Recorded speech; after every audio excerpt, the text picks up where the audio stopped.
And I'm like, what happened in the hotel? And the reporter's like, oh, sir, 2 Canadians got robbed. And I'm like, whoa, that was me. Hey everyone, I am Kristen. And I'm Sia. And we are Hopscotch the Globe. If you're new to this channel, subscribe so you can join this incredible community of travel enthusiasts, adventurers, tiny home livers? Tiny home kidneys.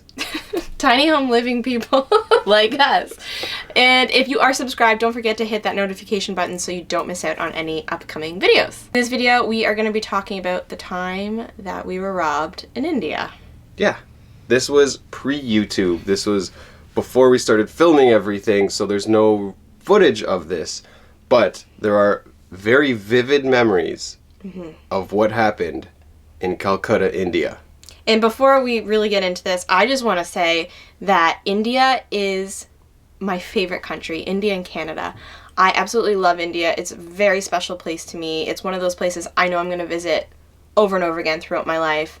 And even though the situation happened, I just want to remind you that I love India. I feel really good there. I've traveled alone there. We've traveled together there.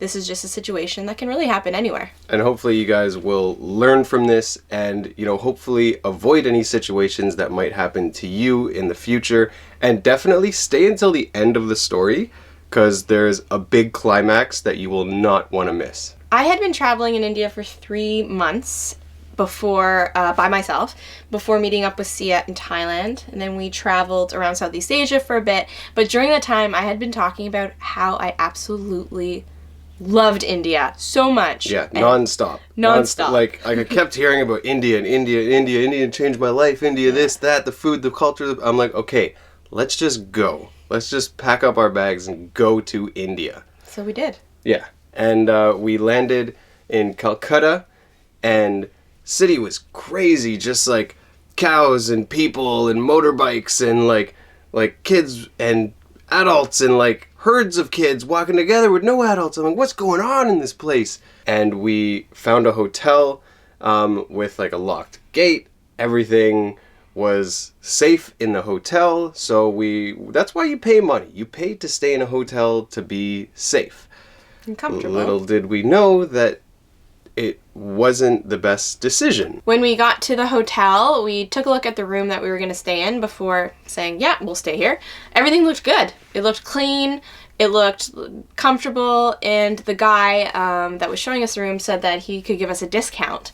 And we're like, great, this sounds pretty perfect. So we stayed. And during the night, we were like up, I think, until like 12 a.m. that night. I don't usually wake up in the middle of the night, but that night, I woke up suddenly at like 6 a.m. Yeah, which is weird. This guy sleeps in.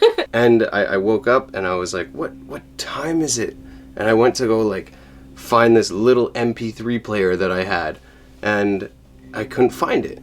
And I went to go look for my watch, and I couldn't find my watch. And I woke up Kristen and I'm like, hey, did you like move stuff around? I noticed that like the little laptop Kristen had was sitting right there, so I didn't feel like anything was taken. So we got up and we were frantically, because I told Sia I hadn't moved anything, we were frantically looking for things and noticing more stuff missing. So we noticed that I think it was like $250 because we had just taken out money, was gone. That both of our cameras were gone. What exactly was taken? It was 2 cameras. We had an MP3 player taken, a watch, money, and I think that was it. Our passports and that were left there. But right. The cameras had so many pictures on them from our past travels. We had just come from Cambodia too, so we were at Angkor Wat and took all these incredible photos, and we lost all of them. Besides the fact of losing all this stuff, it was that someone came in the middle of the night and stole our stuff. So they saw us sleeping. Yeah. Which is what really creeped us both out so much. And it was the invasion of our space that really made me so furious and so uncomfortable. So what had happened was, first of all, we had a really noisy fan.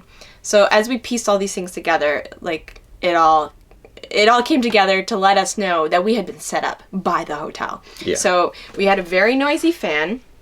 We later found out that the window above our bed did not lock. It was open. Yeah, leading to the hallway. Yeah, leading to the hallway. So, but our bed was below it. The window opened, and someone could easily reach in and unlock the door and come in. We also had noticed that in the bathroom there was these bars on the window, but the blind or the curtains were flowing like through them. Yeah, they were almost like pushed out. We were like noticing these things, and it wasn't until like we had pieced together like 10 things that it like made sense and our story clicked. Yeah. And I couldn't figure out like why the blind had been like mysteriously pushed through the bars. Like it wasn't just wind, like it looked intentional. Totally. And we realized that all those items that had been stolen, cameras and money and a watch, all fit. The laptop, however, did not fit. That's why it was left. That's right. My conclusion. But so that then we figured that there must have been at least 2 people involved. One person on the other end of the window because there was quite a drop, and one person who actually came in and passed that person our stuff. So at this point we had the idea that we were set up, just from what we already found. But what confirmed it is I went to the front desk, both of us did. We were talking to the manager, telling him what happened, and asked, we knew that they had security cameras. We're like, can we see what happened between 12 o'clock and 6?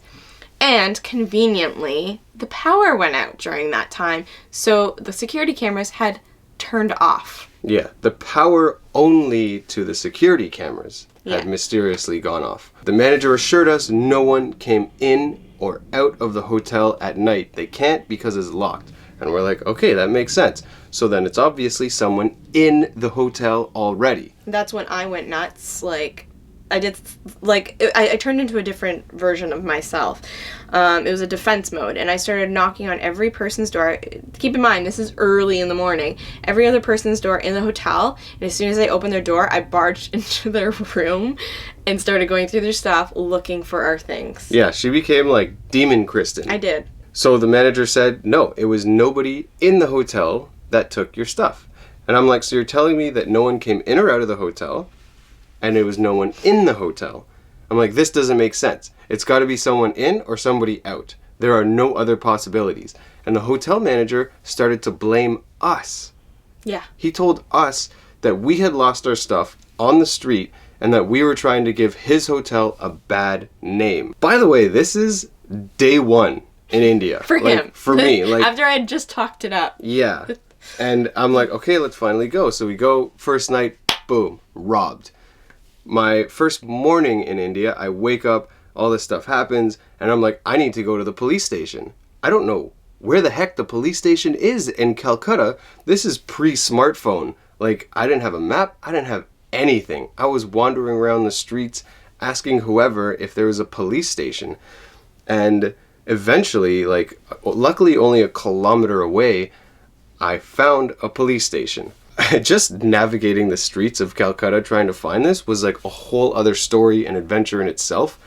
But I found the police station, I went in, and immediately I see the chaos of the police station.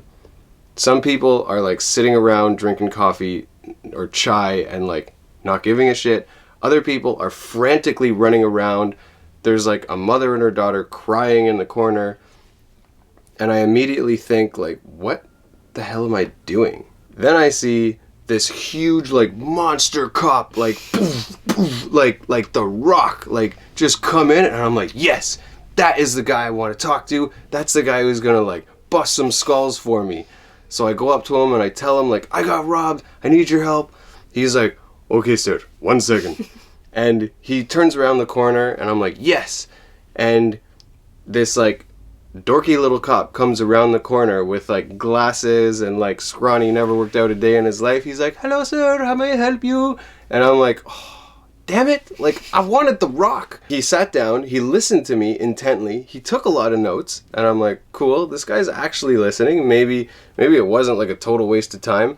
And eventually he's like, okay, let's go to the hotel. I'm like, that's pretty cool that this guy's actually gonna come to the hotel with me and like try and figure some shit out. Maybe scare the hotel manager with his dorky glasses. I don't know. But I walked out of the police station and boom! Armored fucking vehicle full of a SWAT team, guys in AK-47s, like bulletproof vests, the whole 9 yards. This was an army of Indian police officers that were ready to swarm this hotel. Meanwhile, I'm at the hotel trying to call the airlines to tell them that we need to change our flights because we want to come home. Like, over dramatic, yeah, but it just, that felt like the right thing to do in the time. We just wanted to like leave and like go to the comfort of our home and our bed. And anyways, I was working on that. Didn't end up changing the flight, just so you know. But yes. So there I am in the back of this like armored vehicle full of like shoulder to shoulder with all these like monster cops. I think like the rock cop that I originally saw was like in there now with a friggin' gun ready to like bust some skulls like I wanted. We're pushing our way through the crowds of Calcutta like downtown streets, and like people are flooding. Like I see people like against the windows as this truck is like pushing through traffic. We finally get to our hotel and there's a huge crowd outside the hotel, like somebody got murdered. And I was like, oh shoot, like what else happened in our hotel that there's this massive crowd? I see a news crew, like it's a big deal, whatever happened. And I jump out and I'm like, what happened in the hotel? And the reporter's like, oh sir, 2 Canadians got robbed. And I'm like, whoa, that was me. So there's a bunch of reporters there that already heard about our story, and I don't even know, maybe like a half an hour time frame. Yeah. I don't know how they found out. I guess the cops like told. I really don't know, but there were a lot there. They all wanted to interview us. We didn't want anything to do with it. We just wanted to get our stuff back and get the hell out of there. So Sia comes in with the police.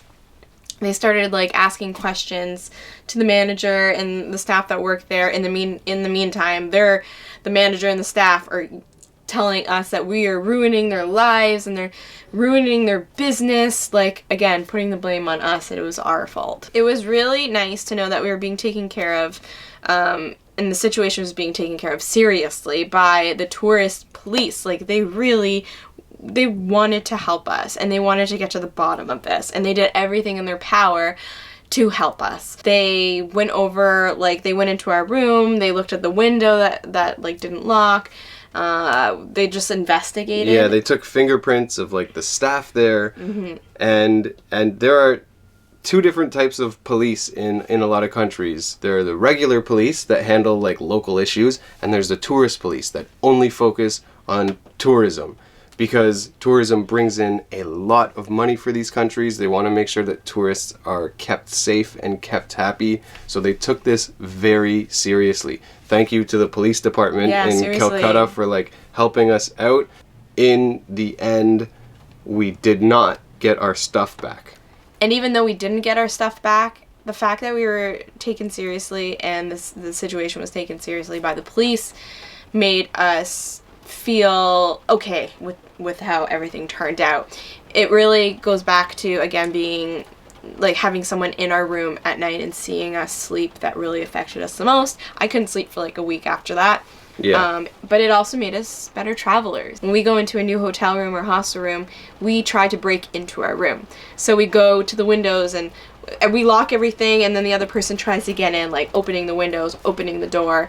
And if it's good, then we stay. If it's not, which hasn't really happened, we leave. Yeah, and we don't do it fearfully. We're not scared to travel. Like, we spent another 3 months in India after that. We even got engaged in India, like on that same trip. So an amazing time. Yeah, it didn't ruin the experience, but it did make us wiser travelers.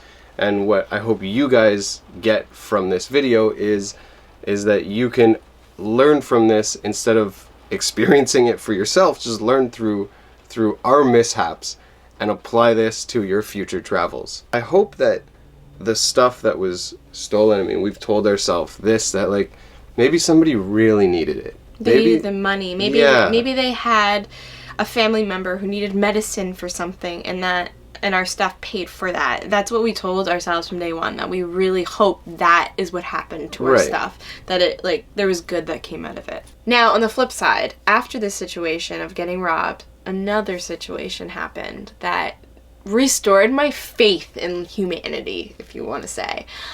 It was one of the coolest experiences I've ever had, meeting a very loving Indian family who did something really cool for me, but I'll have to share that in another video. Now, before we go, I want to know from you guys, have you experienced something during your travels? Maybe it wasn't the most positive experience, but it allowed you to take something from that and learn and make you a better traveler because of it. I want to hear all of your stories. Leave a comment below, let us know, and we can't wait to read them.